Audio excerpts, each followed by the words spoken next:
बोलाएका प्रतिभावान आँखा र दर्शकको मनमा भिजेको एउटा प्रश्न, सन्तोषलाई अवसर कहिले?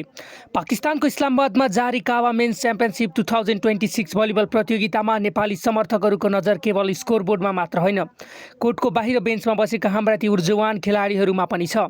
विशेष गरी काजाकिस्तान र श्रीलङ्का विरुद्धको खेलहरूमा राष्ट्रिय टोलीको उदयमान स्टार सन्तोष विकलाई मैदानमा नौतारी बेन्चमै सीमित राखिँदा नेपाली भलिबल प्रेमीहरूको मन कुडिएको छ।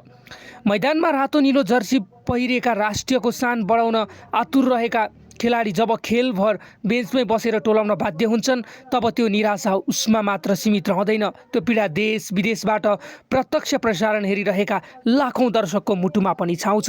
काजाकिस्तान र श्रीलङ्कासँगको महत्त्वपूर्ण खेलमा टिमको ऊर्जा र नयाँ रणनीतिक आवश्यक परेको क्षणहरूमा पनि सन्तोषलाई मैदान प्रवेश नगराउनुले धेरै प्रश्नहरू उठिरहेका छन्। सन्तोष विक जताततै आक्रामक र प्रतिभावान खेलाडीको किन बेन्चमा थन्काइयो, उहाँले पनि खेल्ने मौका पाउनुपर्छ भनेर धेरै कमेन्टहरू हामी देख्न सक्छौँ। मैदान बाहिर बेन्चमा बसेका खेलाडीहरूको अनुहारमा देखिएको निराशा र दर्शकको आक्रोशले यही भनिरहेको छ, प्रतिभा छ भने उसलाई प्रमाणित गर्ने अवसर दिनुहोस्। धैर्यता नै जितको पहिलो आधार हो भने चाहिँ सन्तोष, सामर्थ्य र सम्भावना। गण्डकी प्रदेशबाट आफ्नो क्षमता प्रदर्शन गर्दै राष्ट्रिय टोलीसम्मको यात्रा तय गरेका सन्तोष विकसँग बलियो स्पाइक र अद्भुत खेल कौशल पनि छ। सहानुभूति र साथ आज मैदानमा अवसर नपाउँदैमा सन्तोषको क्षमता भने घट्ने छैन। लाखौँ दर्शकको माया र समर्थक नै उहाँको लागि सबैभन्दा ठुलो शक्ति हो, आशाको किरण। प्रशिक्षक र व्यवस्थापन पक्षले दर्शकको यो आवाजलाई गम्भीरतापूर्वक बुझेर आगामी खेलहरूमा युवा तथा ऊर्जावान खेलाडीहरूका मैदानमा प्रवेश गर्नु विश्वासका साथ उतार्ने भन्ने अपेक्षा पनि गरिएको छ। दर्शकवृन्दहरू, तपाईँहरू कति खुसी हुनुहुन्छ त?